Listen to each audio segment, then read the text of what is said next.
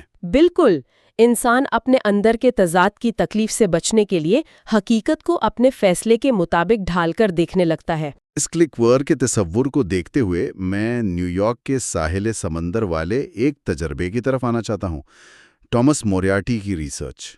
یہ پڑھ کر مجھے واقعی حیرت ہوئی تھی۔ ہاں، وہ بیچ سٹڈی جہاں چوری ہوتی ہے۔ جی، ایک شخص ساحل پر اپنا کمبل بچھاتا ہے، ریڈیو سنتا ہے اور پھر اپنا ریڈیو وہیں چھوڑ کر ٹہلنے چلا جاتا ہے۔ اس کے جانے کے فوراً بعد ایک اور شخص جو اصل میں چور کا روپ دھارے ہوئے ریسرچ ٹیم کا حصہ تھا، وہ ریڈیو اٹھا کر بھاگنے کی کوشش کرتا ہے۔ اور عام حالات میں کسی نے دھیان نہیں دیا ہوگا؟ بالکل، آس پاس بیٹھے 20 میں سے صرف 4 لوگوں نے مداخلت کی۔ یہاں تک تو بات سمجھ میں آتی ہے کہ لوگ اجنبیوں کے معاملات میں نہیں پڑتے۔ لیکن جب وہ شخص جانے سے پہلے کسی اجنبی سے صرف اتنا کہہ دیتا کہ میرے سامان کا خیال رکھیے گا، تو نتیجہ بالکل مختلف تھا۔ 20 میں سے 19 لوگوں نے نہ صرف مداخلت کی بلکہ وہ چور سے باقاعدہ الجھ پڑے اور ریڈیو چھین لیا۔ مجھے بتائیں یہ کیسے ممکن ہے؟ ایک عام سے جملے نے کسی کو خاموش تماشائی سے چوکیدار کیسے بنا دیا؟ یہ کوئی اتفاق نہیں تھا، یہ انسان کی سب سے گہری تار کو چھیڑنے کا نتیجہ تھا۔ جب اس شخص نے اس اجنبی سے حامی بھروائی تو اس نے دراصل اسے ایک کمٹمنٹ کے بندھن میں باندھ دیا۔ تو یعنی اب وہ ریڈیو نہیں بچا رہا تھا، وہ اپنی کمٹمنٹ بچا رہا تھا۔ صحیح پکڑا آپ نے۔ انسان اپنا ایک تصور رکھتا ہے کہ وہ وعدہ خلاف نہیں ہے۔ جب اس نے زبانی حامی بھر لی تو کلک ویر سسٹم آن ہو گیا۔ یہاں سب سے اہم بات یہ ہے کہ یہ ذہنی مشقت سے بچنے کے لیے ہوتا ہے۔ اب اسے یہ نہیں سوچنا تھا کہ چور خطرناک ہو سکتا ہے۔ ذہن نے لکیر کھینچی اور جسم اس پر چل پڑا۔ کمال ہے۔ اچھا، یہ ذہنی مشقت سے فرار والی بات مجھے ٹرانسینڈنٹل میڈیٹیشن یعنی TM کے اس واقعے کی یاد دلا رہی ہے۔ او ہاں، جہاں لاجک کو کمپلیٹلی اگنور کر دیا گیا تھا۔ جی، ایک تعارفی لیکچر ہو رہا تھا اور فوائد ایسے بتائے جا رہے تھے جو ناممکن لگتے تھے۔ وہاں ریسرچرز کا ایک ساتھی موجود تھا جو منطق کا ماہر تھا۔ اس نے کھڑے ہو کر تمام لاجیکل خامیاں بے نقاب کر دیں۔ لیکچر دینے والے لاجواب ہو گئے۔ منطقی طور پر تو وہاں کسی کو داخلہ نہیں لینا چاہیے تھا۔ لیکن اس کے بالکل برعکس، لیکچر ختم ہوتے ہی لوگوں کی قطار لگ گئی فیس جمع کروانے کے لیے۔ جب ایک چیز جھوٹی ثابت ہو گئی تو لوگوں نے اپنے پیسے کیوں پھینکے وہاں؟ یہ وہ مقام ہے جہاں منطق دم توڑ دیتی ہے اور نفسیاتی خوف حاوی ہو جاتا ہے۔ ان لوگوں کے اپنے ذاتی مسائل تھے جن کا آسان حل وہ اس پروگرام میں ڈھونڈ رہے تھے۔ جب اس آدمی نے ثابت کیا کہ یہ حل بے بنیاد ہے تو لوگوں پر ایک خوف طاری ہو گیا۔ کیسا خوف؟ دوبارہ سے نا امیدی کا شکار ہونے کا خوف، دوبارہ سے حل ڈھونڈنے کی ذہنی مشقت کا خوف۔ اس تکلیف سے بچنے کے لیے انہوں نے جلدی سے پیسے دے کر کمٹمنٹ کر لی۔ مطلب فیس دے کر انہوں نے خود کے آگے ایک دیوار کھڑی کر لی کہ بس اب فیصلہ ہو گیا ہے۔ بالکل، تاکہ مزید دلیلیں سننے کی ضرورت ہی نہ پڑے۔ یہ تسلسل کا وہ اندھا پن ہے جس کا ذکر ہم پہلے کر رہے تھے۔ عجیب بات ہے واقعی۔ چلے اسی بہانے ایک اور دلچسپ پہلو کی طرف بڑھتے ہیں۔ میں کھلونے بنانے والی کمپنیوں کی مارکیٹنگ والی ایگزامپل پڑھ رہا تھا، وہ جو کرسمس کے بعد والے مہینوں میں ہوتی ہے۔ گرتی ہیں۔ ہاں، اور وہ بھی والدین کی اسی کنسسٹنسی کا فائدہ اٹھاتے ہیں۔ لیکن مجھے وہ طریقہ تھوڑا پیچیدہ لگا۔ وہ کیا گیم کھیلتے ہیں والدین کے ذہن کے ساتھ؟ یہ اسٹریٹجی واقعی بہت ظالمانہ ہے لیکن بہت مؤثر ہے۔ ہوتا یہ ہے کہ نومبر میں کمپنیز کسی ایک خاص بہت پرکشش کھلونے کے بے تحاشا اشتہارات چلاتی ہیں۔ بچے دیکھتے ہیں، ضد کرتے ہیں اور والدین وعدہ کر لیتے ہیں کہ بیٹا کرسمس پر یہی کھلونا ملے گا۔ اچھا، یعنی انہوں نے بچوں سے کمٹمنٹ کر لی۔ جی، اب کمپنیز جان بوجھ کر اس کھلونے کی سپلائی مارکیٹ میں کم کر دیتی ہیں۔ جب والدین دکان پر جاتے ہیں تو وہ ملتا ہی نہیں۔ اب کرسمس سر پر ہے اور بچہ دکھ میں ہے تو والدین مجبوراً کوئی اور مہنگا کھلونا خرید لیتے ہیں تاکہ بچہ روئے نہ۔ صحیح کہا۔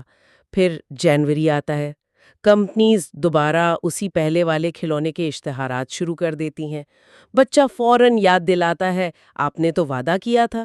اب والدین پر پیسے کا پریشر نہیں ہوتا بلکہ اپنے وعدے کا پریشر ہوتا ہے۔ وہ انکنسسٹنٹ یا جھوٹا باپ یا ماں نہیں کہلانا چاہتے۔ بالکل، اس نفسیاتی دباؤ کی وجہ سے وہ دوبارہ دکان پر جاتے ہیں اور وہی پہلا کھلونا بھی خرید لیتے ہیں۔ ایک ہی کسٹمر سے 2 بار مہنگی چیزیں بکوا لیں۔ کیا قباحت ہے! یعنی انسان صرف اپنے الفاظ کا قیدی بن کر ڈبل نقصان کروا لیتا ہے۔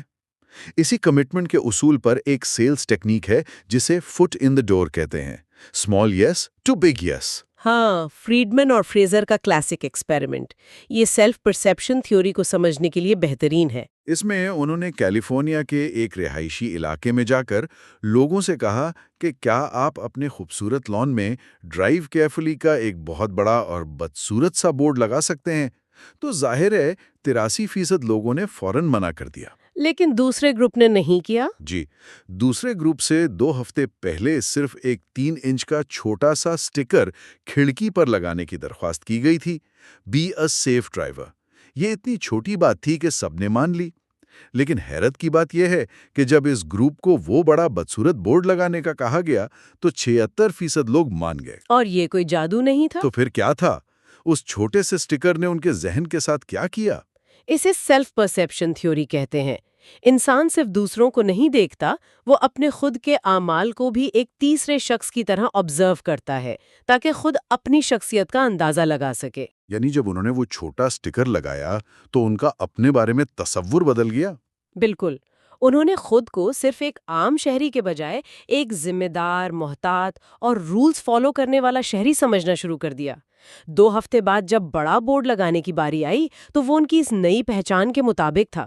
نئے سیلف امیج کے ساتھ کنسسٹنسی دکھانے کے لیے انہوں نے اپنا لان خراب کروا لیا۔ یہ سیلف امیج والی بات سے مجھے ایک اور تحقیق یاد آئی، ڈینیل ہاورڈ کی ریسرچ، جس میں ٹیلی فون پر چیریٹی یا کوکیز بیچی جا رہی تھیں۔ ہاں، جس میں بات کا آغاز سیدھا چندہ مانگنے سے نہیں ہوتا۔ صحیح، جب سیدھا چندہ مانگا گیا تو کامیابی صرف 18% تھی۔ لیکن جب انہوں نے صرف ایک سوال پوچھا، آپ کیسے ہیں، اور اگلے نے کہا میں ٹھیک ہوں یا خوش ہوں، تو کامیابی کی شرح ڈبل ہو کر 32% ہو گئی۔ اس کی وجہ پبلک کمٹمنٹ کی طاقت ہے۔ جب کسی نے فون پر اجنبی کو کہہ دیا کہ میں ٹھیک ہوں تو اس نے پبلک میں اپنی خوشحالی کا اعلان کر دیا۔ اور پھر جب وہی اجنبی کہتا ہے کہ فلاں لوگ ٹھیک نہیں ہیں تو مدد کریں، تو انکار کرنا اس اعلان کے بالکل الٹ ہو جاتا۔ انکار کرنے سے وہ شخص بے حس اور کنجوس لگتا، اپنے اس پبلک امیج کو ٹوٹنے سے بچانے کے لیے وہ چندہ دے دیتا ہے۔ یہ اعلان والی بات تو سمجھ آتی ہے کہ انسان دوسروں کی نظر میں اچھا بننا چاہتا ہے، لیکن ان نوٹس میں کورین وار کے دوران جو کمیونسٹ چائنا کے POW کیمپس یعنی جنگی قیدیوں کے کیمپ کا احوال ہے، وہ پڑھ کر تو رونگٹے کھڑے ہو جاتے ہیں۔ وہ بہت خوفناک اور منظم برین واشنگ تھی۔ انہوں نے امریکی قیدیوں پر کوئی جسمانی تشدد نہیں کیا، بلکہ لینین پالیسی یا نرم پالیسی اپنائی۔ تو یہ قیدی بغیر مار پیٹ کے دشمن کے سامنے ڈھیر کیسے ہو گئے؟ دیکھیں، چینی جانتے تھے کہ اگر وہ سیدھا کہیں گے کہ امریکہ برا ہے تو قیدی فوراً بغاوت کریں گے، اس لیے انہوں نے انتہائی معمولی باتوں سے آغاز کیا۔ جیسے انہوں نے صرف اتنا تسلیم کروایا کہ دیکھو، کوئی بھی ملک مکمل طور پر پرفیکٹ تو نہیں ہوتا نا، امریکہ میں بھی کچھ خامیاں ہوں گی۔ اب یہ ایک ایسی بات ہے جسے انکار نہیں کیا جا سکتا۔ ظاہر ہے ہر ملک میں خامی ہوتی ہے۔ جب قیدی یہ مان لیتا تو اس سے کہا جاتا کہ اچھا ایک کام کرو، ان خامیوں کی ایک چھوٹی سی لسٹ بنا دو، پھر اس سے اس کاغذ پر دستخط کروائے جاتے، پھر کہا جاتا ہے کہ اپنے کیمپ کے ساتھیوں کے سامنے یہ پڑھ کر سنا دو۔ اوہو، اور آہستہ آہستہ بات کیمپ کے ریڈیو پر انٹرویو تک پہنچ جاتی۔ بالکل، اور یہاں دوبارہ وہی سیلف پرسیپشن تھیوری آتی ہے۔ قیدی نے شروع میں غداری نہیں کی تھی، لیکن جب اس نے اپنے ہی ہاتھ کی لکھی ہوئی تحریر اور اس پر اپنے دستخط دیکھے تو اس کے ذہن نے اسے قائل کر دیا کہ شاید میں واقعی کمیونسٹ ہمدرد ہوں، تبھی تو یہ سب کر رہا ہوں۔ چھوٹے چھوٹے وعدوں نے اس کی اندرونی شخصیت کو ہی بدل دیا۔ لیکن آپ نے کاغذ اور تحریر کا ذکر کیا۔ اس کتاب میں اس بات پر بہت زور دیا گیا ہے کہ چینی قیدیوں سے چیزیں لکھواتے تھے۔ اسے دی میجک ایکٹ بھی کہا گیا ہے۔ ہاں، تحریر کی ایک الگ ہی طاقت ہوتی ہے۔ لیکن زبانی بات اور تحریر میں اتنا فرق کیوں ہے؟ دیکھیں نا، ایموے جیسی بڑی کمپنیز اپنے سیلز پرسن سے کہتی ہیں کہ اپنے گولز لکھو۔ پروکٹر اینڈ گیمبل یعنی PNG 100 الفاظ کے مقابلے کرواتی ہیں جہاں لوگ لکھتے ہیں کہ انہیں پروڈکٹ کیوں پسند ہے۔ اس لکھنے میں کیا جادو ہے؟ جادو اس کے تجربائی یا فزیکل وجود میں ہے۔ جب آپ ہوا میں کوئی بات کہتے ہیں تو آپ کا ذہن دھوکہ دے سکتا ہے کہ میں نے تو ایسا کچھ نہیں کہا، لیکن جب بات کاغذ پر آ گئی تو وہ ایک ناقابل تردید ثبوت بن جاتی ہے۔ ایگزیکٹلی جب لوگ پی این جے کے مقابلے میں پروڈکٹ کی تعریف لکھتے ہیں تو بظاہر انعام جیتنے کے لیے لکھتے ہیں، لیکن جب وہ لفظوں کا چناؤ کرتے ہیں اور بار بار خوبیاں بیان کرتے ہیں تو ان کا دماغ اس ثبوت کو دیکھ کر یقین کرنے لگتا ہے کہ یہ پروڈکٹ واقعی شاندار ہے۔ یعنی لکھی ہوئی بات ذہن پر ایسی مہر لگا دیتی ہے جسے خود مٹانا مشکل ہو جاتا ہے، اور اگر یہ تحریر سب کے سامنے آ جائے، پبلک ہو جائے، تو معاملہ اور مزید پکا ہو جاتا ہے۔ ڈوئچ اور جیرارڈ کا تجربہ یاد ہے نا آپ کو؟ ہاں، جس میں انہوں نے طلبہ کو لکیریں دکھائی تھیں اور ان کی لمبائی کا اندازہ لگانے کو کہا تھا۔ کچھ نے جواب پبلک میں لکھ کر جمع کروائے، کچھ نے میجک پیڈ پر لکھ کر فوراً مٹا دیے، اور تیسرے گروپ نے صرف ذہن میں سوچا۔ اور جب انہیں غلط ثابت کیا گیا تو کیا ہوا؟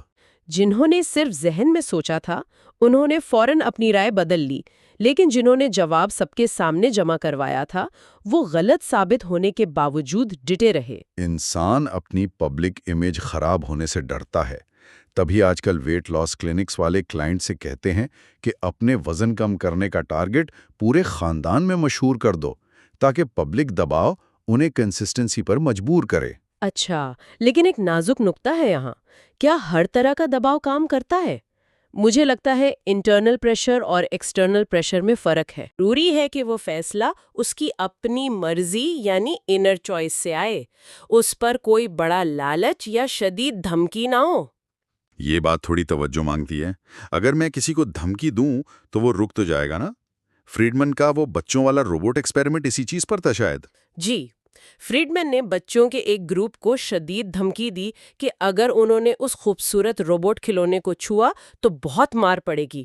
بچوں نے ڈر کے مارے اسے نہیں چھوا، لیکن جب دھمکی دینے والا چلا گیا، یعنی 6 ہفتے بعد، تو 77% بچوں نے اسی روبوٹ سے کھیلنا شروع کر دیا۔ دھمکی کا اثر صرف تب تک رہا جب تک ڈنڈا سر پر تھا۔ اب دوسرے گروپ کو دیکھیں۔ فریڈمن نے انہیں کوئی دھمکی نہیں دی، صرف نرم لہجے میں کہا اس روبوٹ سے کھیلنا غلط بات ہے۔ تو پھر کیا ہوا؟ بچوں نے اس دن بھی نہیں کھیلا، اور چونکہ کوئی بڑا ایکسٹرنل خوف نہیں تھا تو ان کے ذہن نے اس فیصلے کی وجہ اپنے اندر ڈھونڈی۔ انہوں نے خود کو قائل کر لیا کہ مجھے تو یہ روبوٹ پسند ہی نہیں ہے، اور حیرت کی بات یہ ہے کہ 6 ہفتے بعد بھی انہوں نے اسے نظر انداز کیا۔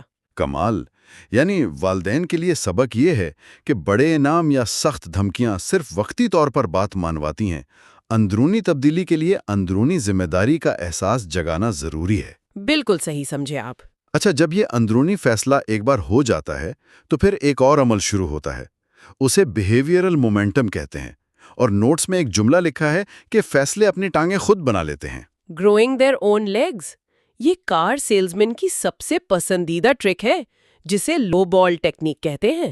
ہاں، وہی گراہک کو کار کی ایک بہت سستی اور شاندار قیمت آفر کی جاتی ہے، وہ فیصلہ کر لیتا ہے، فارم بھرتا ہے، ٹیسٹ ڈرائیو کرتا ہے، ذہنی طور پر خود کو اس کار کا مالک تصور کرنے لگتا ہے۔ اور اس فارم بھرنے اور ٹیسٹ ڈرائیو کے دوران اس کے ذہن میں اس فیصلے کی نئی وجوہات پیدا ہو جاتی ہیں۔ سیٹ کتنی آرام دہ ہے، رنگ کتنا اچھا ہے، یہ وہ نئی ٹنگائیں ہیں جو فیصلے نے خود اگا لی ہیں۔ اور پھر سیلز مین آ کر پھم پھاڑتا ہے کہ سوری سر، مینیجر نے وہ پرائز کینسل کر دی ہے، اوریجنل پرائز زیادہ ہے۔ اب ٹیکنیکلی تو اسے منع کر دینا چاہیے کیونکہ وجہ ہی ختم ہو گئی تھی۔ لیکن وہ گاڑی پھر بھی خرید لیتا ہے کیونکہ وہ نئی وجوہات اس فیصلے کو گرنے نہیں دیتی۔ وہ سوچتا ہے میں صرف سستی ہونے کی وجہ سے تھوڑی لے رہا تھا، گاڑی تو ویسی بڑی فٹ ہے۔ خود ہی اپنے جال میں پھنس گیا۔ لیکن اس ٹیکنیک کا اچھا استعمال بھی ہے۔ آیووا میں مائیکل پلاڈا کا انرجی کنزرویشن والا تجربہ دیکھ لیں۔ جس میں اخبار میں نام چھپنے کی بات ہوئی تھی۔ جی، لوگوں سے گیس بچانے کو کہا گیا اور لالچ دیا کہ آپ کا نام پبلک نیوز پیپر میں چھاپا جائے گا۔ لوگوں نے خوب گیس بچائی، پہلے مہینے میں 12.2%۔ پھر ریسرچرز نے کہا کہ سوری، اخبار میں نام نہیں چھپ سکتا۔ تو پھر لوگوں نے گیس بچانا چھوڑ دی ہوگی۔ یہی تو ٹوسٹ ہے، اگلے مہینوں میں بچت 12.2% سے بڑھ کر 15.5% ہو گئی۔ اور اس کی وجہ بھی بیہیویئرل مومنٹم تھا۔ جب اخبار والا لالچ ہٹا تو انہوں نے اسے پوری طرح اپنا اندرونی فیصلہ مان لیا۔ ان کے ذہن نے نئی تانگیں بنا لی تھیں کہ اس سے ملک کا فائدہ ہے، ہمارا اپنا بل کم آ رہا ہے۔ انہی نئی وجہات نے اس کمٹمنٹ کو اور پختہ کر دیا۔ کمال ہے۔ اس حصے میں ہم نے دیکھا کہ انسان خود سے تضاد کیوں برداشت نہیں کرتا۔ اگلے حصے میں ہم اس اصول کو سمجھیں گے جو ہمیں بھیڑ کی پیروی پر مجبور کرتا ہے، سوشل پروف۔ لیکن ختم کرنے سے پہلے ایک فکری نقطہ ضرور دھیان میں رکھنا چاہیے۔ رالف والڈو ایمرسن نے کہا تھا کہ "A foolish consistency is the hobgoblin of little minds"۔ احمقانہ تسلسل چھوٹی ذہنیت کی نشانی ہے۔ یعنی اندھی تقلید نقصان دہ ہے۔ بالکل۔ جب کوئی سیلز مین یا کوئی اور ہماری اس کنسسٹنسی کا غلط استعمال کر کے ہمیں کسی ایسی چیز میں پھنسانے کی کوشش کرتا ہے تو ہمارا جسم ہمیں وارننگ دیتا ہے۔ خاص طور پر ہمارے معدے کے بالکل اوپری حصے میں، پٹ آف دا سٹمک، ایک عجیب سا کھچاؤ یا گھبراہٹ محسوس ہوتی ہے۔ گٹ فیلنگ جسے کہتے ہیں۔ ہاں، یہی وہ لمحہ ہوتا ہے جب ہمیں ٹھہر کر خود سے سوال کرنا چاہیے کہ کیا ہم صرف اپنی پچھلی بات کا بھرم رکھنے کے لیے ایک غلط راستہ تو نہیں چن رہے؟ معدے کی یہ بے چینی دراصل وہ الارم ہے جسے سن کر ہم اس نفسیاتی جال کو توڑ سکتے ہیں۔ یہ پارٹ 4 ہے، سوشل پروف۔ بالکل، اور آج کے اس حصے میں ہم ایک بہت ہی دلچسپ موضوع پر بات کرنے والے ہیں۔ آج ہمارا مرکز رابرٹ سیالڈینی کی کتاب کا چوتھا باب ہے، chapter 4، social proof, truths are us. صحیح۔ آج ہمارا مقصد اصل میں یہ سمجھنا ہے کہ ہم انسان اتنی جلدی اور اکثر بالکل غیر ارادی طور پر ہجوم کی پیروی کیوں شروع کر دیتے ہیں؟ مطلب ہم بنا سوچے سمجھے دوسروں کے پیچھے چل پڑتے ہیں۔ جی بالکل، یہ نشات اس بات کو واضح کرے گی کہ لوگ کیا کر رہے ہیں کا یہ جو اصول ہے نا، یہ ہمارے فیصلوں پر کتنا گہرا اثر ڈالتا ہے۔ یعنی ہم اپنی آزاد سوچ کو بھول جاتے ہیں۔ ایسا ہی ہے۔ ہم آج دیے گئے ذرائع کا بغور جائزہ لیں گے تاکہ اس خودکار نفسیاتی رجحان کے فوائد اور نقصانات کو سمجھا جا سکے۔ اسے آپ دماغ کا ایک شارٹ کٹ بھی کہہ سکتے ہیں۔ تو سب سے پہلے تو یہ بتائیں کہ یہ سوشل پروف یا سماجی ثبوت اصل میں ہے کیا؟ دیکھیے، بنیادی طور پر یہ ایک طریقہ ہے جس سے ہم یہ طے کرتے ہیں کہ کسی خاص صورتحال میں کیا چیز درست ہے۔ ہم یہ فیصلہ کرنے کے لیے کہ کیا کرنا چاہیے، یہ دیکھتے ہیں کہ دوسرے لوگ کیا کر رہے ہیں۔ یہ تو ہمارے روزمرہ مشاہدے کی بات ہے۔ جی، اور ٹی وی شوز میں اس کا استعمال تو بہت ہی حیران کن ہے۔ وہ لاف ٹریکس کی بات کر رہی ہیں آپ؟ بالکل، وہ نقلی ہنسی جو کامیڈی شوز کے بیک گراؤنڈ میں چلتی ہے۔ ہاں، وہ کینڈ لافٹر۔ میں نے آج تک جس سے بھی پوچھا ہے، سب یہی کہتے ہیں کہ انہیں وہ مشینی اور نقلی ہنسی سخت ناپسند ہے۔ صحیح کہہ رہے ہیں آپ، عام لوگوں کو وہ بہت بیوقوفانہ لگتی ہے۔ تو پھر ایک سوال ذہن میں آتا ہے کہ یہ جو ٹی وی ایگزیکٹوز ہیں وہ اسے ہر کامیڈی شو میں ڈالتے کیوں ہیں؟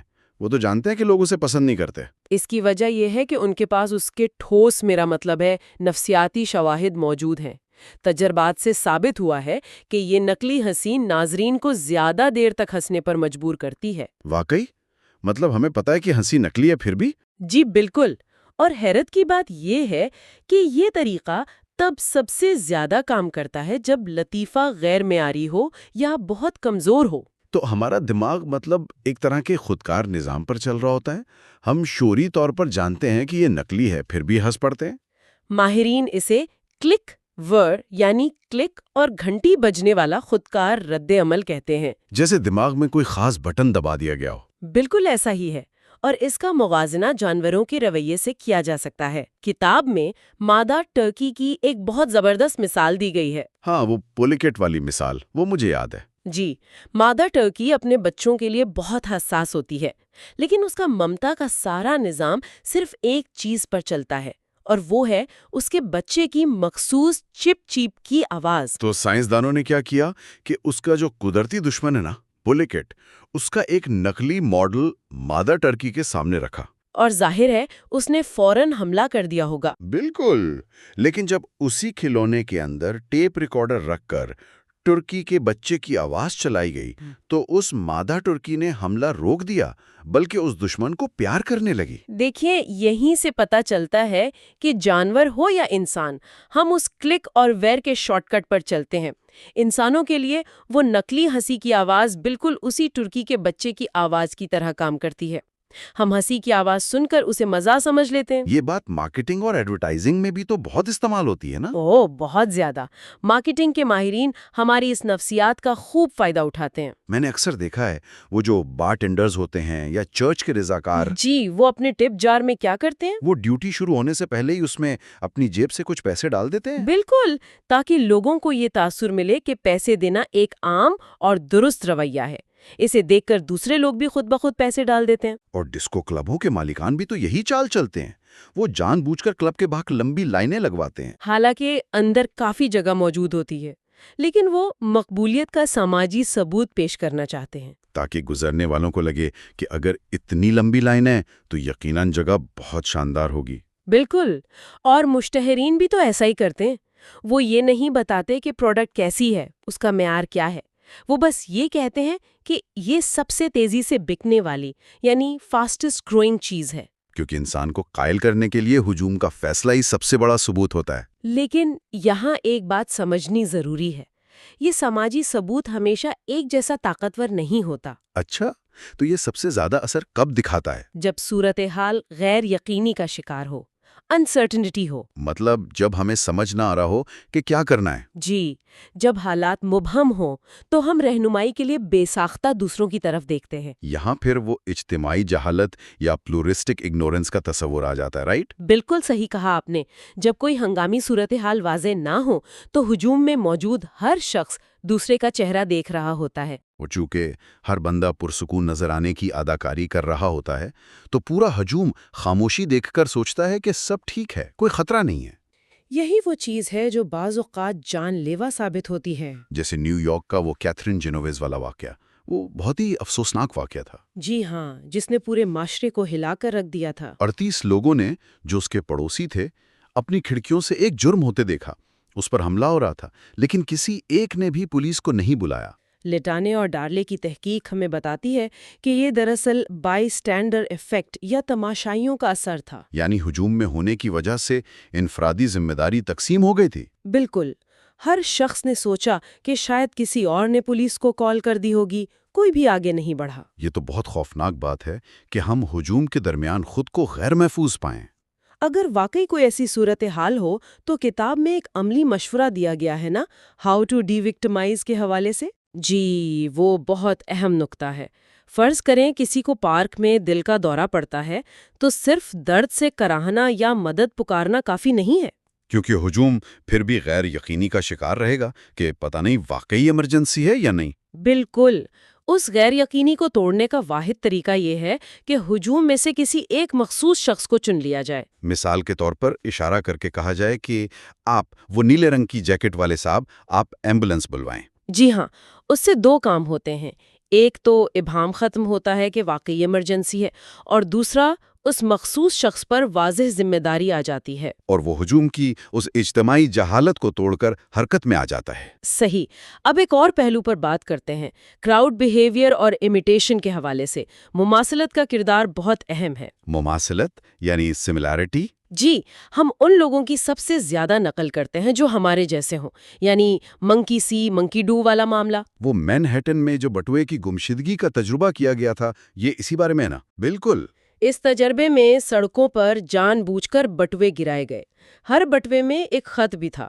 اور اگر اس خط کی تحریر سے ایسا لگتا تھا کہ اسے واپس کرنے والا پہلا شخص ایک عام امریکی ہے تو 70% لوگوں نے بٹوا واپس کیا۔ لیکن اگر اس خط کی ٹوٹی پھوٹی انگریزی سے یہ لگا کہ وہ کوئی غیر ملکی شخص ہے تو کیا ہوا؟ تو شرح گر کر صرف 33% رہ گئی تھی۔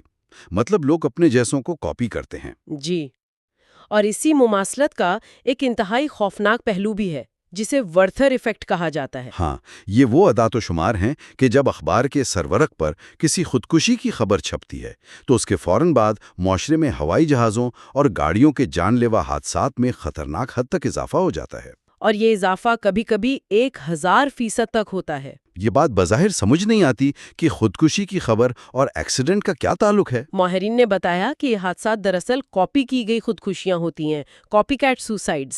یعنی جو لوگ مرنے والے سے مماثلت محسوس کرتے ہیں وہ اپنی جان لے لیتے ہیں اور اسے حادثے کا رنگ دے دیتے ہیں۔ بالکل، اور فیئر اینڈ پینک کے ماحول میں تو یہ چیز سب سے بڑی تباہی کا باعث بنتی ہے۔ آپ کو گیانا کا وہ جونس ٹاؤن کا واقعہ تو یاد ہوگا۔ وہ تو تاریخ کا تاریخ ترین دن تھا جب 900 سے زائد لوگوں نے ایک ساتھ خودکشی کی۔ جی ہاں، وہ لوگ ایک بالکل اجنبی ملک کے جنگلوں میں تھے، شدید خوف اور غیر یقینی کے ماحول میں۔ تو جب انہیں زہر پینے کا کہا گیا تو وہ تذبذب کا شکار ہو گئے۔ ان کے پاس رہنمائی کے لیے بیرونی دنیا کا کوئی رابطہ نہیں تھا۔ صرف ان کے ارد گرد ان کے جیسے دوسرے لوگ تھے، اور پھر وہی ہوا جب کچھ لوگوں نے پورے سکون کے ساتھ آگے بڑھ کر زہر پیا تو باقی پورے ہجوم نے ان کی تقلید شروع کر دی۔ ان کے لیے وہ چند لوگ ایک جان لیوا سماجی ثبوت بن گئے تھے۔ یہ واقعی رونگٹے کھڑے کر دینے والی بات ہے کہ ہم اندھی تقلید میں کیا کر گزرتے ہیں۔ اگر ہم اس ساری بحث کا خلاصہ نکالیں تو ہجوم کی پیروی کرنا ہمارے دماغ کا ایک آٹو پائلٹ نظام ہے، جو ویسے تو ہماری مدد کرتا ہے کہ ہمیں ہر چھوٹے فیصلے پر سوچنا نہیں پڑتا۔ لیکن اگر اس نظام میں جعلی یا غلط معلومات فیڈ کر دی جائیں تو یہ تباہ کن ہو سکتا ہے۔ بالکل شمالی امریکہ کی ان بھینسوں کی طرح جو آنکھیں بند کر کے ایک دوسرے کے پیچھے بھاگتی ہوئی سیدھا کھائی میں گر کر جان دے دیتی ہیں۔ ہمیں وقتاً فوقتاً اپنا سر اٹھا کر حقائق کا خود جائزہ لینا چاہیے۔ یہ ایک بہت اہم سبق ہے، اور میں سننے والوں کے لیے ایک حتمی سوال چھوڑنا چاہتا ہوں جو ہمیں ایک نئی سوچ دیتا ہے۔ وہ گیا؟ جب بھی ہم زندگی کا کوئی فیصلہ کرتے ہیں، چاہے وہ آن لائن ریویوز دیکھ کر کوئی معمولی چیز خریدنا ہو یا زندگی کا کوئی بڑا کیریئر چننا ہو، تو ہمیں خود سے پوچھنا چاہیے کہ کیا واقعی وہ فیصلہ ہماری اپنی آزاد سوچ کا نتیجہ ہے، یا پھر ہم محض ایک بہت بڑے ہجوم کی گونج کا حصہ بن کر گئے ہیں۔ بالکل، یہ سوچنے کی بات ہے۔ خیر، یہ حصہ ظاہر کرتا ہے کہ اکثریت کا رویہ ہمیں کیسے متاثر کرتا ہے۔ اگلے حصے میں ہم بات کریں گے لائکنگ اور اتھارٹی جیسے طاقتور اصولوں پر۔ یہ پارٹ 5 ہے، لائکنگ اینڈ اتھارٹی۔ آج کے اس گہرے مطالعے میں ہم رابرٹ سیالڈینی کی کتاب کے 2 بہت ہی دلچسپ ابواب کا جائزہ لے رہے ہیں۔ پہلا ہے چیپٹر 5 لائکنگ دی فرینڈلی تھیف، اچھا، اور دوسرا؟ اور دوسرا ہے چیپٹر 6 اتھارٹی ڈائریکٹڈ ڈیفرنس۔ زبردست۔ اس گہرے مطالعے کا بنیادی مقصد یہ سمجھنا ہے کہ کس طرح لوگ ہماری پسندیدگی اور اختیار کے سامنے ہماری فطری تابعداری کا فائدہ اٹھاتے ہیں۔ مطلب وہ کیسے ہم سے اپنی بات منواتے ہیں۔ ہاں، اور یہ سب بہت لاشعوری طور پر ہو رہا ہوتا ہے۔ ٹھیک ہے، چلیں اسے تفصیل سے سمجھتے ہیں۔ سب سے پہلے بات کرتے ہیں پسندیدگی کے اصول کی۔ اگر سادہ الفاظ میں کہوں تو ہم ان لوگوں کی بات زیادہ آسانی سے مان لیتے ہیں جنہیں ہم پسند کرتے ہیں۔ بالکل صحیح کہا آپ نے۔ جیسے وہ ٹپر ویئر پارٹیوں کی مثال ہے نا کتاب میں۔ بڑی ہوشیاری سے اس اجنبی سیلز پرسن کو ہٹا کر اس کی جگہ ایک قریبی دوست کو کھڑا کر دیا۔ یعنی وہ پارٹیاں جہاں کوئی دوست اپنے گھر پر محلے والوں یا رشتہ داروں کو بلاتا ہے۔ جی ہاں، وہ چائے پانی پلاتا ہے اور پھر وہیں ٹپا ویئر کی پروڈکٹس بیچی جاتی ہیں۔ اور محفل میں بیٹھا ہر شخص جانتا ہے کہ خریدار اور بیچنے والے دراصل دوست ہی ہیں۔ اور منافع سیدھا ان کے دوست کو جائے گا۔ تو ایسے میں پروڈکٹ کی کوالٹی پیچھے رہ جاتی ہے اور دوستی کا دباؤ حاوی ہو جاتا ہے۔ ظاہر ہے کوئی بھی اپنے دوست کو انکار کر کے اسے شرمندہ نہیں کرنا چاہتا۔ بالکل۔ اچھا، یہ تو دوستوں کی بات ہو گئی، لیکن جو پروفیشنل سیلزمین ہوتے ہیں ان کا تو ہم سے کوئی جذباتی تعلق نہیں ہوتا نا؟ تو وہ یہ تعلق بناتے ہیں، وہ ہمیں اس بات پر آمادہ کرتے ہیں کہ ہم انہیں پسند کرنے لگیں۔ مجھے اس پر دنیا کے سب سے کامیاب کار سیلز مین جو جیرارڈ کی مثال یاد آ رہی ہے۔ ہاں، جو لگاتار 12 سال تک نمبر 1 رہا۔ مطلب وہ روزانہ اوسطاً 5 گاڑیاں بیچتا تھا۔ روزانہ 5 گاڑیاں کیسے بیچی جا سکتی ہیں؟ دیکھیے، اس کا فارمولا بہت سادہ تھا۔ اس کا ماننا تھا کہ گاہک کو صرف 2 چیزیں چاہیے ہوتی ہیں، ایک مناسب قیمت اور ایک ایسا شخص جسے گاہک پسند کرے۔ بس سیدھی سی بات۔ جی، اگر قیمت ٹھیک ہے اور بیچنے والا انسان اچھا لگ رہا ہے تو ڈیل ہو جاتی ہے۔ لیکن ایک اجنبی کو اتنی جلدی کیسے پسند کیا جا سکتا ہے؟ میں نے پڑھا کہ وہ ہر مہینے اپنے 13,000 گاہکوں کو ایک کارڈ بھیجتا تھا۔ ہاں، ایک گریٹنگ کارڈ جس پر کوئی لمبی چوڑی بات نہیں، بس ایک جملہ لکھا ہوتا تھا کہ میں آپ کو پسند کرتا ہوں۔ I like you۔ بالکل۔ 13,000 کارڈز ہر مہینے؟ کیا واقعی صرف ایک کارڈ پر یہ لکھ دینے سے لوگ گاڑیاں خریدنے لگتے ہیں؟ یہاں جو بات سب سے زیادہ حیران کن ہے وہ یہ ہے کہ آخر یہ پسندیدگی کن وجوہات سے پیدا ہوتی ہے؟ تو کن وجوہات سے پیدا ہوتی ہے؟ نفسیات کے مطابق سب سے پہلی وجہ فزیکل اٹریکٹیونیس یعنی جسمانی کشش ہے، جسے ہیلو ایفیکٹ بھی کہا جاتا ہے۔ ہیلو ایفیکٹ، تھوڑا اس کی وضاحت کریں گی؟ ہیلو ایفیکٹ کا مطلب یہ ہے کہ جب ہم کسی خوبصورت یا پرکشش شخص کو دیکھتے ہیں تو ہم خود بخود یہ مان لیتے ہیں کہ وہ ذہین، ایماندار اور ٹیلنٹڈ بھی ہوگا۔ بغیر کسی ثبوت کے؟ جی ہاں، بالکل لاشعوری طور پر۔ تبھی تو کینیڈا کے انتخابات والی تحقیق اتنی حیران کن تھی۔ جہاں پرکشش امیدواروں کو 2.5 گنا زیادہ ووٹ ملے۔ اور عدالتی نظام میں بھی ایسا ہی ہوتا نظر آتا ہے۔ میں نے پڑھا کہ پینسلوینیا میں خوبصورت ملزمان کو عدالتوں سے کم سزائیں ملیں۔ ہاں، ان کے جیل جانے کے امکانات آدھے رہ گئے تھے۔ مطلب انصاف کے کٹہرے میں بھی ایک پرکشش چہرہ اثر انداز ہو رہا ہے۔ یہ تو واقعی سوچنے والی بات ہے۔ اچھا، ظاہری کشش کے علاوہ دوسری وجہ کیا ہے؟ دوسری وجہ سملیرٹی یعنی مماثلت ہے۔ ہم ان لوگوں کو پسند کرتے ہیں جو ہمارے جیسے ہوتے ہیں۔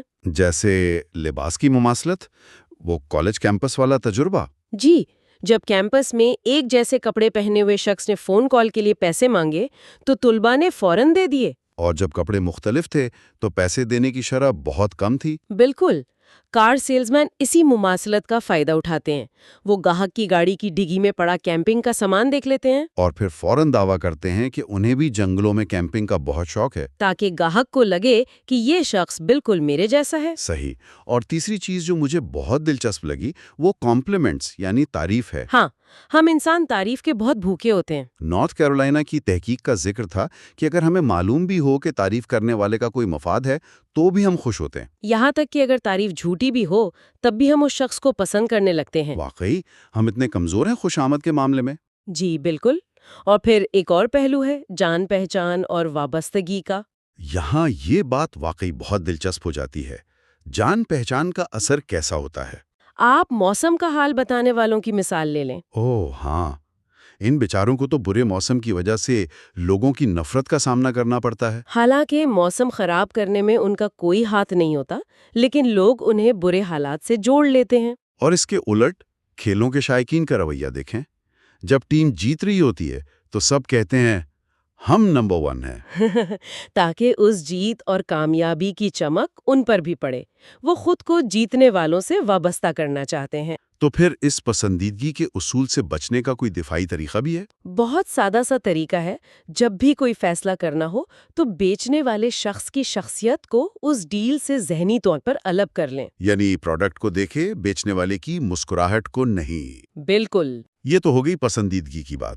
اب چھٹے باب کی طرف آتے ہیں، اتھارٹی۔ اگر ہم اسے وسیع تر تناظر میں دیکھیں تو بچپن سے ہی ہمیں سکھایا جاتا ہے کہ بڑوں یا اختیار والوں کا حکم ماننا درست ہے اور ضروری بھی ہے۔ لیکن وہ مشہور مل گرام تجربہ جو تھا، اس نے تو اتھارٹی کا ایک بہت ہی بھیانک روپ دکھایا۔ ہاں، مل گرام تجربہ۔ اس میں 3 کردار تھے۔ ایک ریسرچر جو کہ اتھارٹی تھا، ایک ٹیچر جو دراصل ایک عام انسان تھا جسے تجربے کے لیے لایا گیا تھا، اور تیسرا ایک لرنر جو کہ ایک اداکار تھا۔ اس ٹیچر کو حکم دیا گیا کہ لرنر کے ہر غلط جواب پر اسے الیکٹرک شاک دے، اور ہر غلطی پر کرنٹ بڑھاتا جائے۔ جی ہاں، اور لرنر کی زبردست چیخو پکار کے باوجود لوگوں نے 450 وولٹ تک کا انتہائی درجے کا کرنٹ دیا۔ تقریباً 2/3 لوگوں نے ایسا کیا۔ یہ تو حد ہے، اور وہ بھی صرف اس لیے کہ لیب کوٹ پہنے ہوئے ایک شخص یعنی ریسرچر نے انہیں ایسا کرنے کا حکم دیا تھا۔ تو یہ ظلم نہیں تھا؟ نہیں، یہ اختیار کے سامنے اندھی تابعداری تھی۔ تو اس سب کا آخر کیا مطلب ہے؟ ہم روزمرہ زندگی میں کہاں ایسی تابعداری دکھاتے ہیں؟ میڈیکل کے شعبے میں اس کی بڑی واضح مثالیں ملتی ہیں۔ وہ کان کے درد کی دوا والی مثال یاد ہے آپ کو؟ ہاں، وہ ایئر ڈراپس والی۔ ڈاکٹر نے پرچی پر جلدی میں آر ایئر لکھا یعنی رائٹ ایئر یا سیدھا کان؟ اور نرس نے اسے ریئر پڑھ لیا، یعنی جسم کا پچھلا حصہ، اور پھر اس نے وہ دوا مریض کے مقد میں ڈال دی۔ اور حیرت کی بات یہ ہے کہ نہ مریض نے اور نہ ہی نرس نے اس عجیب و غریب علاج پر سوال اٹھایا۔ کیوں؟ صرف اس لیے کہ حکم ایک ڈاکٹر کا تھا؟ جی، ہم اتھارٹی کے سامنے سوچنا بند کر دیتے ہیں، اور اکثر اوقات لوگ اصلی اختیار کے بجائے صرف اس کی ظاہری علامتوں سے دھوکہ کھا جاتے ہیں۔ ظاہری علامتیں جیسے کہ عہدے اور ٹائٹلز؟ بالکل۔ آسٹریلیا میں ایک ریسرچ ہوئی جس میں کیمبرج کے ایک وزٹر کو طلباء سے ملوایا گیا، اور جب اسے پروفیسر کہہ کر متعارف کرایا گیا تو طلباء کو لگا کہ اس کا قد 2.5 انچ لمبا ہو گیا ہے۔ ہمارے ذہن میں عہدے اور جسمانی قد کا ایک عجیب سا تعلق بن چکا ہے۔ اور وہ ٹی وی ایکٹر رابرٹ یان والی بات۔ جی، اس نے ٹی وی پر صرف ایک ڈاکٹر کا کردار ادا کیا تھا۔ لیکن امریکی عوام نے اس پر اعتبار کر کے اس سے کار خریدنی شروع کر دی۔ وہ سمجھے کہ یہ واقعی کوئی اتھارٹی ہے۔ دوسری علامت یونیفارمز یعنی وردی یا لباس کی ہے۔ ہاں، وہ پارکنگ میٹر والا تجربہ دیکھیں نا۔ جب ایک شخص سیکیورٹی گارڈ کی وردی پہن کر لوگوں کو پارکنگ میٹر میں پیسے ڈالنے کا کہتا تھا تو لوگ فوراً مان لیتے تھے۔ لیکن عام کپڑوں میں اس کی کوئی نہیں سنتا تھا۔ اور جعلساز بھی تو یہی کرتے ہیں، 3 پیس سوٹ پہن کر بینک ایگزامینر بن جاتے ہیں اور لوگوں کو لوٹتے ہیں۔ لباس کا بہت اثر ہوتا ہے۔ اور تیسری علامت کیا بتائی گئی ہے؟ تیسری علامت ٹریپنگز یا دیگر اشیاء کی ہے، جیسے کہ مہنگی گاڑیاں۔ ہاں، ٹریفک سگنل پر اگر کوئی مہنگی اور لگژری گاڑی کھڑی ہو اور سگنل سبز ہو جائے تو پیچھے والے لوگ ہارن بجانے میں بہت دیر لگاتے ہیں بنسبت کسی سستی گاڑی کے۔ ہاں، سستی گاڑی ہو تو فوراً ہارن بجانا شروع کر دیتے ہیں۔ ہم مہنگی گاڑی والے کو لاشعوری طور پر ایک عزت دے رہے ہوتے ہیں۔ یہ ایک اہم سوال کھڑا کرتا ہے کہ ہم اس اندھی تابعداری سے خود کو بچائیں کیسے؟ جی، اس کا دفاع کیا ہے؟ دفاع کے لیے ہمیں خود سے 2 سوال پوچھنے چاہیے۔ پہلا سوال یہ کہ کیا یہ شخص واقعی اس مخصوص شعبے کا ماہر ہے؟ اس سے ہماری توجہ اس کے کپڑوں سے ہٹ کر اس کی اصل قابلیت پر آ جائے گی۔ اور دوسرا سوال یہ کہ کیا ہم اس صورتحال میں اس سے مکمل سچائی کی امید رکھ سکتے ہیں؟ مطلب کیا اس میں اس کا اپنا کوئی مالی مفاد تو نہیں؟ جی بالکل۔ مجھے ریسٹورانٹ کے اس ویٹر کی مثال یاد آ رہی ہے جو بظاہر گاہک کے فائدے کے لیے سستی وائن کا مشورہ دیتا تھا تاکہ وہ ان کا اعتماد جیت سکیں۔ گاہک کو لگتا تھا کہ یہ ویٹر ہمارا کتنا خیر خواہ ہے، اور پھر اسی اعتماد کا فائدہ اٹھا کر آخر میں وہ انہیں بہت مہنگی چیزیں بیچ دیتا تھا اور موٹی ٹپ بھی کماتا تھا۔ اس نے ایمانداری کا جھوٹا تاثر پیدا کر کے اپنے مفاد کے لیے استعمال کیا۔ یہ حصہ دکھاتا ہے کہ پسند اور اختیار فیصلوں کو کیسے موڑتے ہیں۔ اگلے حصے میں ہم آخری اور نہایت طاقتور اصول اسکارسٹی پر گفتگو کریں گے۔ اگر ہمارے روزمرہ کے فیصلے محض ایک سفید لیب کوٹ، ایک مہنگی گاڑی یا کسی اجنبی کی دوستانہ مسکراہٹ سے اتنی آسانی سے بدلے جا سکتے ہیں، تو پھر ہمیں یہ سوچنا ہوگا کہ ہماری زندگی کے کتنے اہم فیصلے واقعی ہمارے اپنے ہیں اور کتنے محض ان غیر مرئی نفسیاتی تاروں سے کنٹرول ہو رہے ہیں۔ اور آج کی یہ جو گفتگو ہے یہ بہت ہی خاص ہونے والی ہے۔ بالکل، کیونکہ آج ہم اپنے اس تفصیلی جائزے کے چھٹے اور آخری حصے پر پہنچ چکے ہیں۔ آج ہم انفلوئنس دی سائیکالوجی آف پرسویژن کے چیپٹر 7 پر بات کریں گے، جو کہ ہے اسکارسٹی یعنی کامیابی کا اصول، اور ساتھ ہی ہم اس پوری کتاب کا کنکلوژن بھی دیکھیں گے۔ واقعی ایک طویل سفر رہا ہے یہ ہمارا اس کتاب کے ساتھ۔ ہاں، تو آج کا ہمارا جو مین مقصد ہے نا، وہ یہ سمجھنا ہے کہ آخر جو چیز کم ہوتی ہے یا جس کی دستیابی لمیٹڈ ہونے لگتی ہے، وہ ہمارے دماغ کو اتنی پرکشش اور قیمتی کیوں لگتی ہے؟ ہم آج اس چیز کو اچھے سے ان پیک کریں گے۔ ضرور، اور اس گہرائی میں جانے سے پہلے ہمیں اس بات کا ایک کانٹیکسٹ یا سیاق و سباق سمجھنا ہوگا۔ دیکھیں، آج ہم جس دور میں زندہ ہیں یہ معلومات کی ایک ایسی بہتات کا دور ہے جس کی مثال ہسٹری میں کہیں نہیں ملتی۔ بالکل، ہر طرف سے انفارمیشن آ رہی ہوتی ہے۔ ہاں، اور ہمارا جو ماحول ہے وہ اتنا پیچیدہ ہو چکا ہے کہ ہمارے دماغ کے لیے ہر ایک چیز کا منطقی اور ڈیپ تجزیہ کرنا وہ اب ممکن ہی نہیں رہا۔ تو اس پیچیدگی سے نپٹنے کے لیے ارتقائی طور پر ہمارے دماغ نے کچھ شارٹ کٹس بنا لیے ہیں، جیسے کہ یہ کامیابی یا اسکیئرسٹی کا اصول ہے۔ بالکل، اسکیئرسٹی کا اصول ایسا ہی ایک بہت پاورفل شارٹ کٹ ہے۔ ہم لاشعوری طور پر یہ فرض کر لیتے ہیں کہ جو چیز مشکل سے ملتی ہے وہ پکی بات ہے کہ زیادہ بہتر اور قیمتی ہوگی۔ لیکن مسئلہ تب آتا ہے جب جدید دنیا کے مارکیٹنگ والے لوگ اس خودکار نظام کو ہمارے ہی خلاف استعمال کرتے ہیں۔ یہ بات بہت بڑی حیران کن ہے۔ یہ شارٹ کٹس یقیناً ہماری بقا کے لیے تو اہم رہے ہوں گے، پر ان کا اندھا استعمال کیسے نقصان دہ ہو سکتا ہے، اس کی ایک بہت زبردست مثال اس اصول میں ملتی ہے۔ اصول تو بڑا سمپل سا لگتا ہے کہ چیزوں کی دستیابی جتنی کم ہوگی ان کی قدر اتنی ہی زیادہ محسوس ہوگی۔ ہاں، لیکن اس کی پریکٹیکل مثالیں بڑی دلچسپ ہیں۔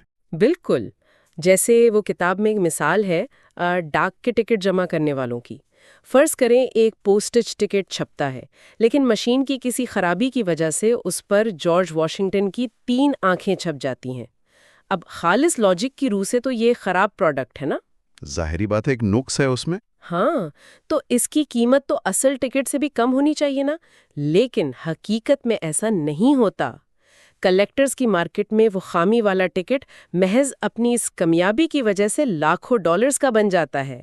مطلب جو چیز ٹیکنیکلی بیکار ہے وہ صرف اس لیے انمول ہو جاتی ہے کیونکہ ویسی کوئی دوسری چیز دنیا میں ہے ہی نہیں۔ اور اس کے پیچھے چھپی نفسیات کو اگر ہم دیکھیں نا تو وہ بڑی کمال کی ہے۔ ماہرین نفسیات اسے سائیکالوجی آف لاس یا نقصان کا خوف کہتے ہیں۔ ہمارا جو انسانی دماغ ہے وہ کچھ اس طرح سے ڈیزائن ہوا ہے کہ وہ کسی چیز کو حاصل کرنے کے خوشی کے مقابلے میں کسی چیز کو کھو دینے کے ڈر سے بہت زیادہ متحرک ہوتا ہے۔ تو یعنی فائدہ اتنا اٹریکٹ نہیں کرتا جتنا نقصان کا ڈر ڈراتا ہے؟ 100% ایسا ہی ہے۔ اگر ہم ارتقائی لحاظ سے دیکھیں تو یہ بات بڑی لاجیکل لگتی ہے۔ قدیم دور میں اضافی خوراک ملنے کا مطلب صرف ایک خوشی تھی، لیکن جو خوراک آپ کے پاس ہے اسے کھو دینے کا مطلب سیدھا سیدھا موت ہو سکتا تھا۔ اوہ، تو یہ سروائیول کا مسئلہ تھا۔ جی بالکل۔ اسی لیے ہمارے دماغ کا وہ حصہ جو خطرے کو محسوس کرتا ہے، جسے ایمگڈالا کہتے ہیں، وہ نقصان کے سگنل پر فوراً الرٹ ہو جاتا ہے۔ جب ہمیں لگتا ہے کہ کوئی موقع ہمارے ہاتھ سے نکل رہا ہے تو ہماری ڈیسیژن میکنگ میں فائدے کی امید اتنی پاورفل نہیں ہوتی جتنا اس موقع کے ہمیشہ کے لیے ختم ہو جانے کا ڈر ہوتا ہے۔ اور یہ جو نقصان کا خوف ہے نا، یہ ہماری عام زندگی کے ہر شعبے میں استعمال ہوتا ہے۔ مجھے یاد آ رہا ہے کہ صحت عامہ کی مہمات تک میں اسے یوز کیا جاتا ہے۔ تحقیق بتاتی ہے کہ میسج کو کس طرح فریم کیا گیا ہے یہ بہت میٹر کرتا ہے۔ ہاں، وہ جو خواتین کے چیک اپ والی ریسرچ تھی نا۔ بالکل وہی۔ اس ریسرچ میں نوجوان خواتین کو بریسٹ کینسر کے چیک اپ کے لیے آمادہ کرنے کی کوشش کی گئی، تو انہیں 2 مختلف طرح کے پیمفلٹ دیے گئے۔ ایک میں لکھا تھا کہ اگر آپ چیک اپ کروائیں گی تو آپ صحت کے یہ تمام فوائد حاصل کر سکتی ہیں، جو کہ ایک پازیٹیو میسج تھا۔ ہاں، جبکہ دوسرے پیمفلٹ میں یہ تھا کہ اگر آپ نے چیک اپ نہیں کروایا تو آپ صحت کے یہ تمام اہم فوائد کھو سکتی ہیں۔ اور رزلٹ کیا آیا؟ وہ پیمفلٹ جس میں نقصان کا ڈر دکھایا گیا تھا، اس نے کہیں زیادہ بڑی تعداد میں خواتین کو موٹیویٹ کیا۔ یہ ایک بہت کلاسک مثال ہے، اور بالکل ایسا ہی پیٹرن گھروں کی انرجی انسولیشن والی ریسرچ میں بھی دیکھا گیا تھا۔ اچھا، وہ کیسے؟ اس میں مکان مالکان کو جب یہ بتایا گیا نا کہ انسولیشن نہ کروانے کی وجہ سے وہ روزانہ کتنے پیسے کا نقصان کر رہے ہیں، تو انہوں نے اس مشورے پر بہت جلدی عمل کیا، ان لوگوں کے مقابلے میں جنہیں یہ بتایا گیا تھا کہ انسولیشن سے وہ روزانہ کتنے پیسے بچا سکتے ہیں۔ تو مطلب پیسے بچانے کی خوشی سے زیادہ روزانہ پیسے ضائع ہونے کا دکھ ان کو فیل ہوا۔ ایگزیکٹلی۔ یہ چیز ثابت کرتی ہے کہ نقصان کا خوف ہمیشہ منطقی فائدے پر ہیوی رہتا ہے، اور جب ہیلتھ ریسرچرز یہ بات جانتے ہیں تو پھر جو مارکیٹنگ اور سیلز کے گرو ہیں وہ اس ہتھ کنڈے کو کیسے مس کر سکتے ہیں؟ وہ تو اس پر باقاعدہ کھیلتے ہوں گے۔ وہ اس لمیٹڈ اویلیبلٹی کے اصول کو ایک ہتھیار کے طور پر چلاتے ہیں۔ آپ کسی بھی بڑے الیکٹرانک سٹور کا سوچیں۔ فرض کریں ایک جوڑا کھڑا کسی واشنگ مشین کو دیکھ رہا ہے، وہ بس ابھی سوچ رہے ہیں، ڈسکس کر رہے ہیں، اتنے میں ایک سیلزمین آتا ہے اور کہتا ہے کہ یہ ماڈل تو بہت شاندار ہے، لیکن بدقسمتی سے جو آخری پیس ہمارے پاس تھا وہ میں نے صرف 20 منٹ پہلے ہی بیچ دیا ہے۔ اوہ، وہ جان بوجھ کر ان کے دماغ میں اسکیرسٹی کا بیج بو دیتا ہے۔ ہاں، اور اس ایک جملے سے خریدار کی نفسیات میں جو ڈرامیٹک چینج آتا ہے نا، وہ دیکھنے والا ہوتا ہے۔ میں تصور کر سکتی ہوں کہ وہ مشین جو چند سیکنڈ پہلے تک بس کئی آپشنز میں سے ایک تھی، وہ اچانک ان کے لیے دنیا کی سب سے ضروری چیز بن گئی ہوگی۔ بالکل، ان کی دلچسپی یکدم آسمان پر چلی جاتی ہے۔ وہ مایوس ہو کر پوچھتے ہیں کہ کیا گودام میں کوئی اور پیس بچا ہوگا، اور بس یہیں پر سیلزمین اپنا اصل جال بچھاتا ہے۔ وہ کہتا ہے کہ میں جا کر چیک کر لیتا ہوں، لیکن کیا یہ طے ہے کہ اگر وہ پیس مل گیا تو آپ اسی قیمت پر اسے خرید لیں گے؟ تو اب خریدار کے ذہن پر نقصان کا خوف اتنا حاوی ہوتا ہے کہ وہ فوراً ہاں کر دیتا ہے۔ وہ وہیں کھڑے کھڑے ایک زبانی کمٹمنٹ کر بیٹھتا ہے۔ اور پھر سیلزمین چند منٹ بعد مسکراتا ہوا آتا ہے کہ جی خوشخبری ہے، ایک آخری پیس مل گیا ہے۔ اب خریدار کے پاس پیچھے ہٹنے کا کوئی راستہ نہیں ہوتا، وہ مشین اب ان کی ایموشنل ضرورت بن چکی ہوتی ہے۔ اور اس سب میں جس چیز نے سب سے بڑا کام کیا نا، وہ تھا ٹائم پریشر۔ مارکیٹنگ میں یہ جو ٹائم کی کمی والا پریشر ہے، یہ تو ہر جگہ نظر آتا ہے۔ ہم روز ایڈز دیکھتے ہیں جن پر لکھا ہوتا ہے آخری موقع، یا صرف آج کے لیے، یا پھر وہ جو سیلزمین دروازے پر آتے ہیں اور کہتے ہیں کہ ہم کل اس علاقے میں نہیں ہوں گے۔ ہاں، ان سب چالوں کا صرف ایک ہی مقصد ہوتا ہے کہ انسان کے لاجیکل دماغ کو سوچنے کا ٹائم ہی نہ دیا جائے۔ جب وقت کم ہوتا ہے تو ہمارا انالیٹیکل دماغ شٹ ڈاؤن ہو جاتا ہے اور ہم جلدی میں جذباتی فیصلے کر بیٹھتے ہیں۔ اور اگر اس ٹائم کی کمی کے ساتھ مقابلے کی فضا بھی ڈال دی جائے نا، تو یہ پریشر کئی گنا بڑھ جاتا ہے۔ یہاں پر وہ کہانی شیئر کرنا بہت ضروری ہے جو مصنف نے اپنے بھائی رچرڈ کی بتائی ہے۔ وہ کہانی تو واقعی کمال ہے۔ رچرڈ والی وہ پرانی گاڑیوں کی سیل والی سٹوری؟ جی بالکل وہی۔ رچرڈ پرانی گاڑیاں خرید کر انہیں منافع پر بیچتا تھا۔ اس نے ایک ایسی ٹیکنیک بنائی ہوئی تھی جس سے وہ خریداروں کے درمیان ایک شدید قسم کا مقابلہ پیدا کر دیتا تھا۔ وہ اخبار میں گاڑی کا ایڈ دیتا اور جب مختلف لوگ اسے دیکھنے کے لیے فون کرتے نا، تو وہ سب کو جان بوجھ کر ایک ہی وقت پر بلاتا تھا۔ ہاں، مثلاً سب کو دوپہر 2 بجے کا ٹائم دے دیا۔ ایگزیکٹلی۔ اور بس یہی وہ پوائنٹ تھا جہاں خریداروں کا منطقی دماغ بالکل مفلوج ہو جاتا تھا۔ ہوتا کچھ یوں تھا کہ پہلا خریدار جب ٹائم پر پہنچتا اور گاڑی کا معائنہ کر رہا ہوتا، مطلب وہ خامیاں نکال کر قیمت کم کروانے کی ذہنی تیاری کر ہی رہا ہوتا کہ عین اسی وقت دوسرا خریدار وہاں پہنچ جاتا۔ اور بس وہیں پر پہلے خریدار کی پوری نفسیات بدل جاتی ہے۔ بالکل، وہ گاڑی جو اب تک صرف ایک لوہے کی مشین تھی جس کا بھاؤ تاؤ کیا جا سکتا تھا، وہ اچانک ایک ٹرافی میں، ایک انعام میں بدل جاتی جسے کوئی اور چھیننے کے لیے آ گیا تھا۔ اور پھر رچرڈ بڑے سکون سے دوسرے خریدار سے کہتا کہ دیکھیں، یہ صاحب آپ سے پہلے آئے ہیں تو اصول کے مطابق پہلا حق ان کا ہے، جب تک یہ فیصلہ نہیں کر لیتے آپ ذرا ویٹ کریں۔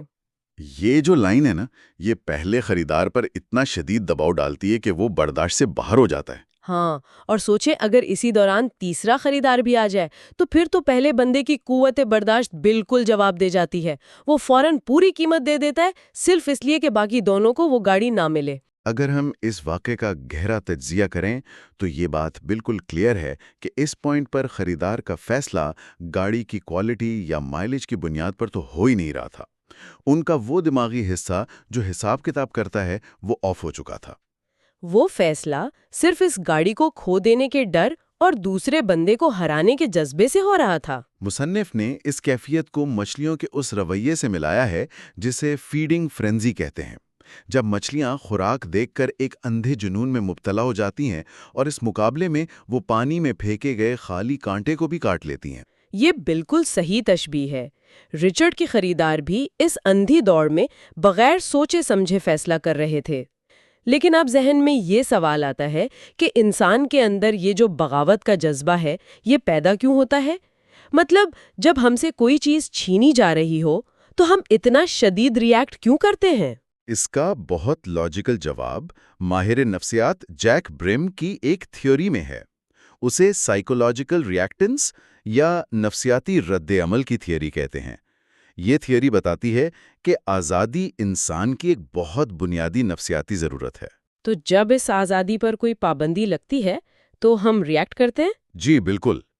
جب ہمارے آپشنز کم کر دیے جاتے ہیں تو ہمارے اندر اپنی اس چھینی ہوئی آزادی کو واپس لینے کی ایک بڑی شدید خواہش پیدا ہوتی ہے، اور اس کی جو جڑیں ہیں نا، وہ ہمارے بچپن میں ہیں، خاص طور پر 2 سال کی عمر میں، جسے سائیکالوجی میں ٹیریبل ٹوز کہا جاتا ہے۔ اچھا، وہ جو 2 سال کے بچے ہر بات پر ضد کرتے ہیں؟ بالکل۔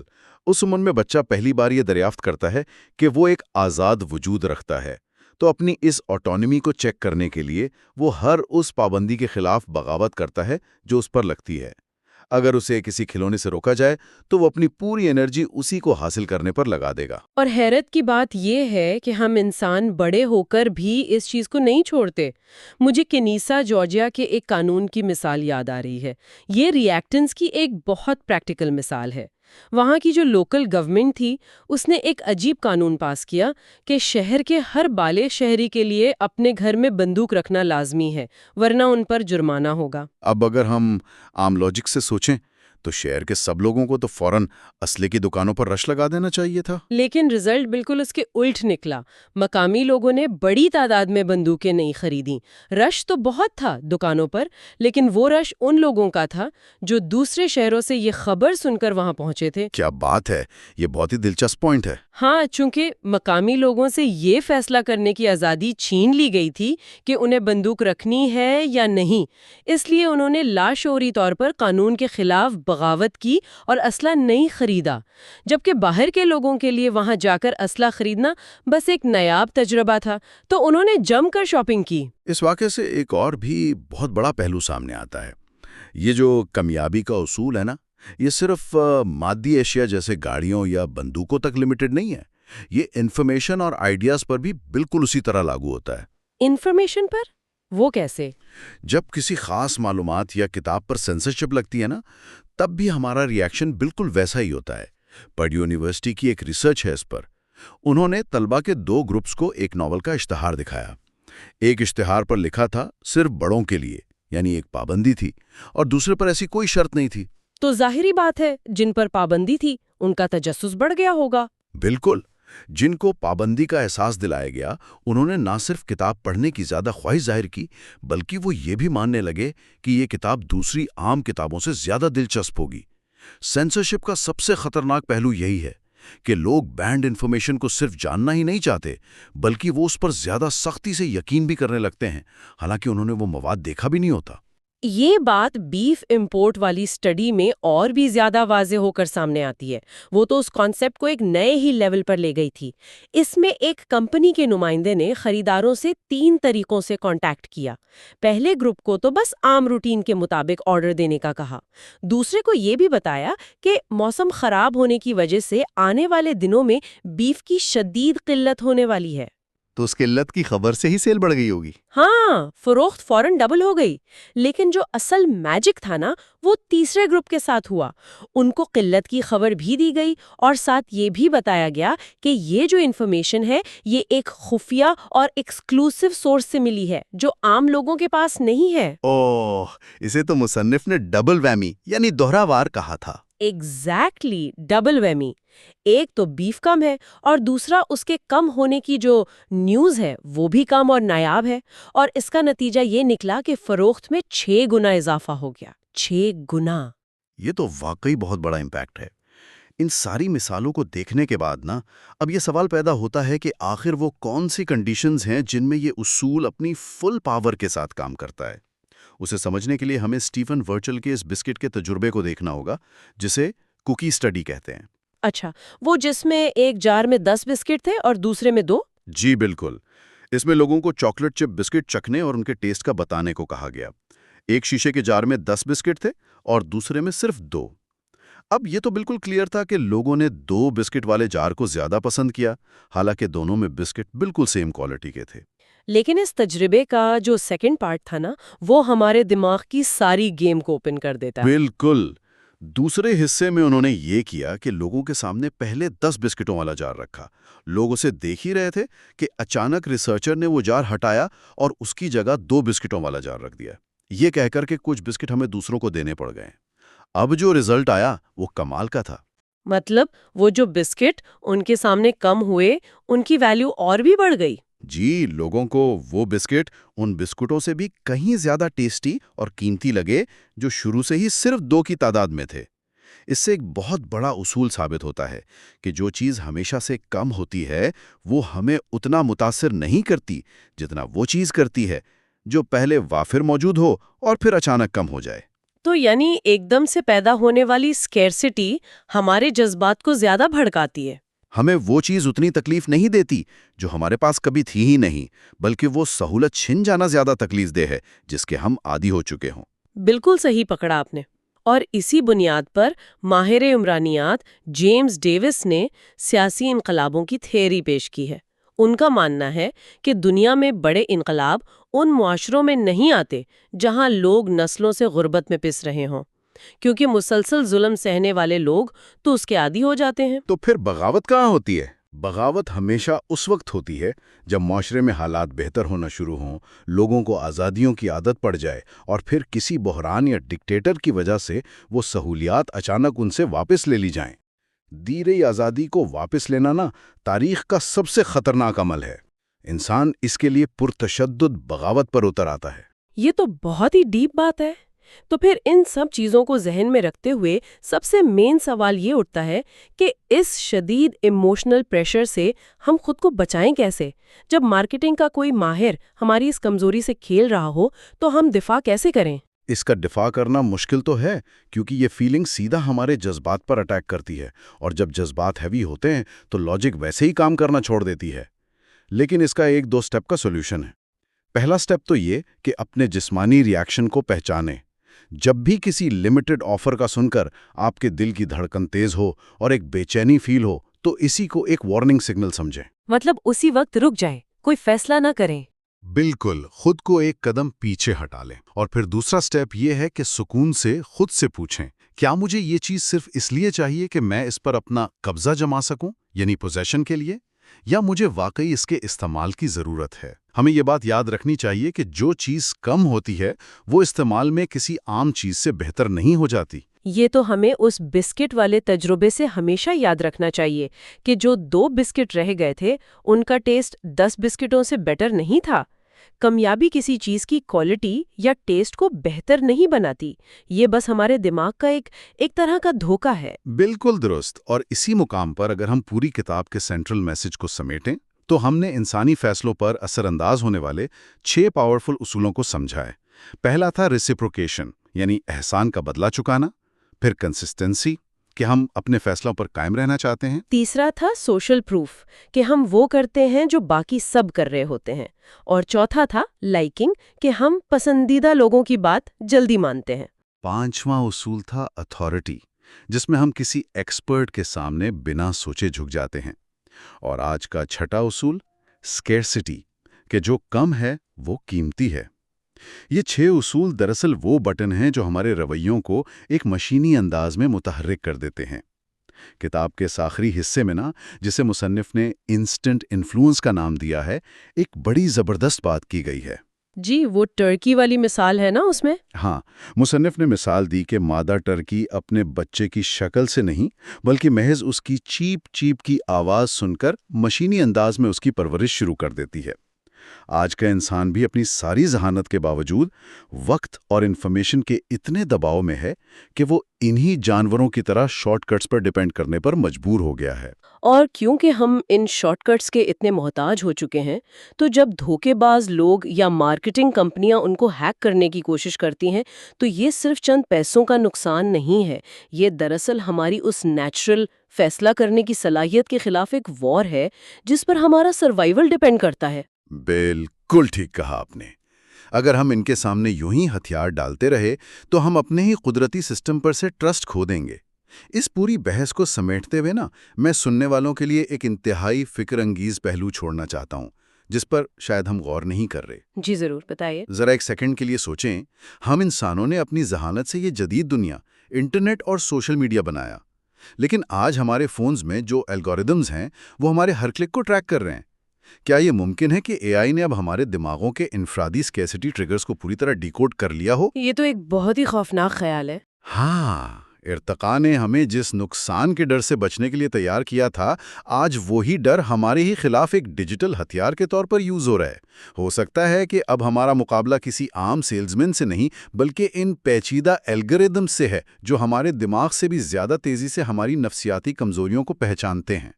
تو سوچنے کی بات یہ ہے کہ کیا ہماری اپنی بنائی ہوئی یہ ٹیکنالوجی ہمیں واپس ان جانوروں کے لیول پر لا کھڑا کر رہی ہے جو سوچے سمجھے بغیر صرف کلک اور ور والے مشینی انداز میں ری ایکٹ کرتے ہیں؟ یہ واقعی ایک بہت ہی گہری اور حیران کن سوچ ہے، اور ہمیں ٹیکنالوجی اور اپنی نفسیات کے اس نئے رشتے پر سیریس ہو کر غور کرنا چاہیے۔ ہمیں اپنے فیصلوں کا کنٹرول خود سنبھالنا ہوگا، اس سے پہلے کہ کوئی اور اسے کنٹرول کر لے۔ اور بس اسی کے ساتھ انفلوئنس، دی سائیکالوجی آف پرسویژن کی یہ جو مکمل تفصیلی سیریز ہے وہ اپنے اختتام کو پہنچتی ہے۔ امید ہے اس سفر میں ہم سب نے اپنے ہی دماغ کے کام کرنے کے طریقوں کے بارے میں بہت کچھ نیا سیکھا ہوگا۔ نفسیات کی مزید کتابوں اور انسانی رویوں کے اس طرح کے گہرے جائزے کے لیے مائنڈ ٹاک کے ساتھ جڑے رہیں۔